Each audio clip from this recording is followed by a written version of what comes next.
गेल्या 15 वर्षापासून आपलं यंगस्टर ट्रस्ट, गुजराती नाट्य रसिक परिवारपासून असे वेगवेगळे आपले संस्था सोबतून 15 वर्षाआधी जे पतंग महोत्सव चालू केलेला वसईमध्ये, त्यास तुम्ही जर फक्त कॅमेरा फिरवला तर तुम्हाला दिसेल की किती हजारोच्या संख्येने इकडे लोक दरवर्षी जमा होतात मकर संक्रांतीच्या दिवशी. दरवर्षी तो प्रतिसाद वाढतच चाललेला आहे.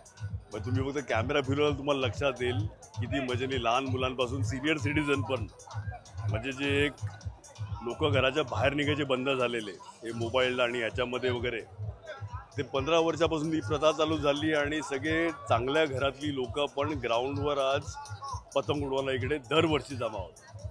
राजकीय श्रेय घेण्याचा प्रयत्न चालू आहे. दरवर्षी गुजराती पर्वाच्या माध्यमातून पतंग महोत्सव भरतो. यंदा भारतीय जनता पार्टीने सुद्धा या ग्राउंडवर अतिक्रमण केलं.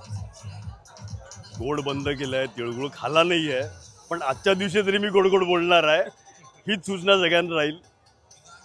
द्वेष किती पसरवायचा वेगवेगळ्या जाती धर्मामध्ये हे सगळ्यांनीच विचार करायचा टाईम आलेला आहे. सगळ्यांनी तिळगुळ खावा, एकमेकाशी गोडगोड बोला. कुठल्याही जातीचा कुठल्याही धर्माचा व्यक्ती असेल, एकमेकांना तिळगुळ द्या आणि एकमेकाशी गोडगोड बोला. एवढंच मी आपल्याला